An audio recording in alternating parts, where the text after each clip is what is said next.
खुलुमबाय बयनिसिमबो आंनि बे डेली आपडेट बड' इउट्युब चेनेलाव नोंथांमोनखौ आरोबाव बरायहरबावनाय थाबाय। दिनै आं नोंथांमोननि गेजेराव मोननैसो सानसेयारि खौरां लानानै फैदों। आं आसा खालामो नोंथांमोना भिडिअखौ जोबजासिम नायलांगोन आरो लोगोसे चेनेलखौ साबस्क्राइब खालामनानै लागोन। दिनैनि गिबिसिन खौराङाव दङ आसामाव रायजोआरि मोसौ बेदर जानायखौ आबुङै बन्द खालामनो थांखि हिमन्त बिश्व शर्माया।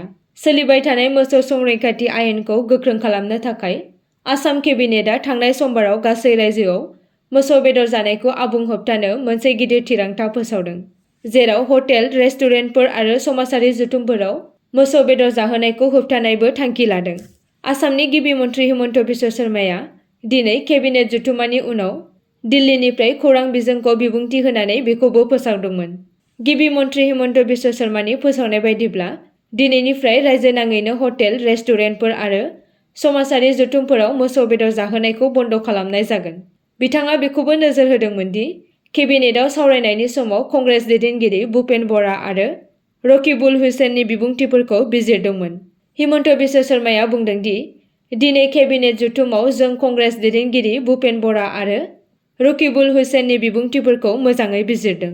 केबिनेटआ दिनै थिरांथा लाबाय दि आसामाव मोनसेबो हटेल एबा रेस्टुरेन्टआ दानिफ्राय मोसौ बेदर जाहोनो हानाय नङा।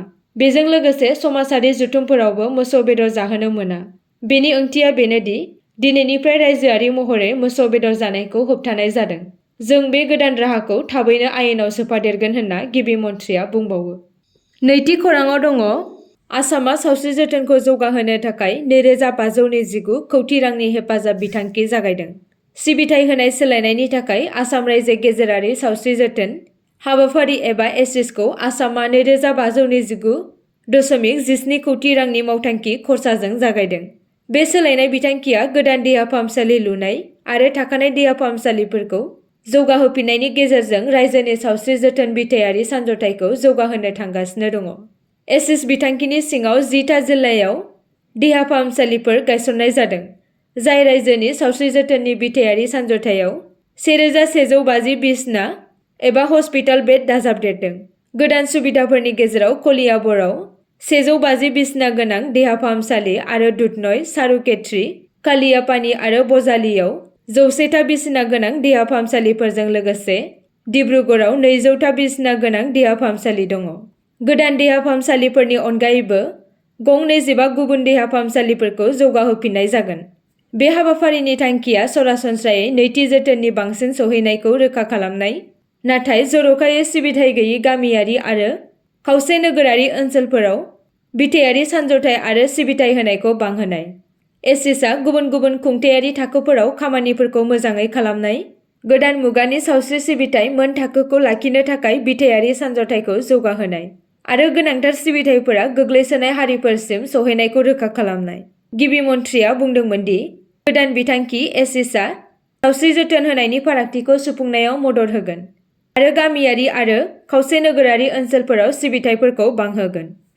थामथि खौराङाव दङ आसामनि सोलोंथाइ बिफाना फिन साख्रिनि थिसनथाइ फोसावदों। गासै 4669 फोरोंगिरिफोरखौ गोदानै थिसननो फोसावदों सोलोंथाइ बिफाना। फैगौ 8 दिसेम्बरावनो बे साख्रिनि एप्लाइ खालामनायनि जोबथा सान। बेनिखायनो नोंथाङा फैगौ 8 दिसेम्बरनि सिगांनो बे साख्रिनि थाखाय एप्लाइ खालामनांगोन। अनलाइननि गेजेरजों मावख'आरि वेबसाइट madhyamik.assam.gov.in आव थांनानै नोंथांमोना एप्लाइ खालामनो हागोन। मख'नो गोनांदि गनायजानाय मुलुगसोलोंसालिनिफ्राय खमैबो 50% नम्बर लानानै सोमोन्दो गोनां आयदायाव पस्ट ग्रेजुएट जानांगोन आरो नेशनेल काउन्सिल फर टिचार एडुकेशनजों गनायजानाय फसंथाननिफ्राय बिएडनि रोंग'थि थानांगोन। बड' बिजोंनि फरायसालिनि बेलायाव बिनायसाया बर' रावखौ आयदा महरै लानानै एसएसएलसि एबा समान आनजादाव उथ्रिसारनाय जानांगोन एबा बर' बिजोंनि फरायसालियाव एसएसएलसि थाखोसिम फरायनांगोन। बेबादिनो असमिया बिजोंनि थाखायबो बिनायसाया असमिया रावखौ आयदा महरै लानानै एसएसएलसि एबा समान आनजादाव उथ्रिसारनाय जानांगोन। बे साख्रिनि थाखाय आरज गाबगिरिया 18 बोसोर बैसोनि खम जानो मोननाय नङा आरो 40 बोसोरनि बांसिन जानो मोननाय नङा। बिनि सोमोन्दै नोंथाङा आबुङै मिन्थिनो गोसोब्ला मावख'आरि वेबसाइट madhyamik.assam.gov.in आव हाबनानै नोंथांमोना आबुङै मिथिनो मोनगोन। ब्रैथि खौराङाव दङ सासे गान्जा फालांगिरिया आरोबाव फानबारि पुलिसनि आखायाव। 7 किल'ग्राम गान्जाजों लोगोसे सासे फालांगिरिया पुलिसनि आखायाव। फानबारि पुलिसआ बिजनी फानबारि फुलकुमारियाव गान्जाजों लोगोसे सासे फालांगिरिखौ हमनो मोननाय जादों।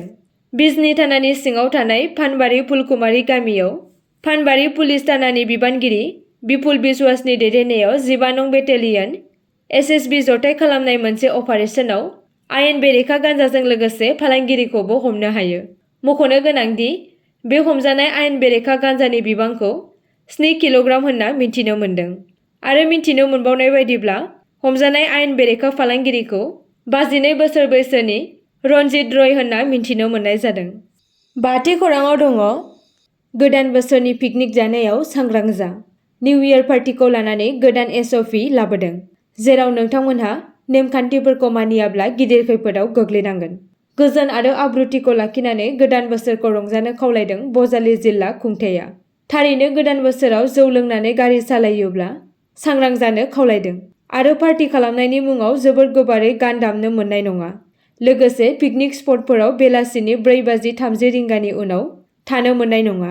जौ लोंनानै गारि सालायनायाव हमजायोब्ला नोंथाङा 10,000 जुरिमाना होनांगोन आरो 6 दाननि जोबथेसालियाव जोबजानायजों लोगोसे नोंथांनि लाइसेन्सआबो केन्सेल जागोन। मख'नो गोनांदि पिकनिक जानाय बोथोरनि समाव गोबां लामानि जाब्रबथाय जानायखौ रायजोआव नुनो मोनबोबाय थादों। बिनिखायनो बेफोर जाब्रबथायखौ होबथानो थाखायनो रायजोआव हान्था मेला बिफाना गोख्रों राहा फोसावदों। 6थि खौराङाव दङ गिबि मन्त्रि हिमन्त बिश्व शर्माया गाहाय मन्त्रि मदिजों 1 लाख कौटि रांनि जौगाथाय प्रजेक्टनि सायाव सावरायदों। गिबि मन्त्रि हिमन्त बिश्व शर्माया गोदान दिल्ली गावनि सानथामनि दावबायनायनि जोबथा सानाव फोरमायदोंमोन दि बिथाङा गाहाय मन्त्रि नरेन्द्र मदि आरो गोबां मिरुआरि मन्थ्रिफोरजों 1 लाख कौटिसो रांनि बिथायारि सानज'थाय मावथांखिफोरनि सायाव सावरायदों। बे मावथांखियाव गिबि मन्थ्रिया मोनसे थांखि गोनां लामा मावथांखिखौबो फोसावदोंमोन। गुवाहाटीखौ बारापानी आरो बारापानीखौ सिलचरजों फोनांजाबग्रा मोनसे एक्सप्रेस राजालामा। शर्माया बुंदों दि बे मावथांखिनि बाजेटआ 25,000 कौटि रां।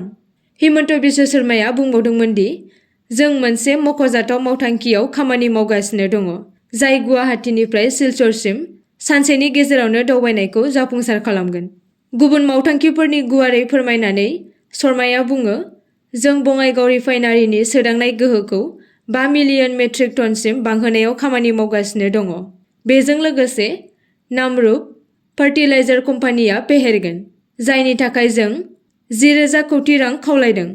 बिथाङा गुवाहाटी रिं रड मावथांखि आरो नारेंगी कुरुआ दालांखौबो नोजोर होदोंमोन, जायनि थाखाय गाहाय मन्थ्रिया फेब्रुवारिनि इनभेस्टमेन्ट एन्ड इनफ्रास्ट्राक्चार साबमिटनि सिगां अन्थाइ खाम्फा गायसनगोन होनना मिजिंथिनाय जादों। फ्राय एखे समावनो काजिरंगा एलिभेटेड करिडरनि सायाव सावरायनो मिजिंथिदों। गुबुन मावथांखिफोरनि मादाव गुवाहाटीनि सिङाव 2 ग्रहसा नोगोरफोर लुनाय आरो गुवाहाटीनिफ्राय भुटाननि गेलेफुसिम मोनसे बावनाय रेलवे लाइन दङ। बेफोर थांखि गोनां मावथांखिफोर जायनि सायाव शर्माया गाहाय मन्थ्रिजों सावरायदों। आसा खालामो नोंथांमोना भिडिअखौ नायनानै मोजां मोनगोन आरो चेनेलखौ लाइक आरो साबस्क्राइब खालामनानै लागोन।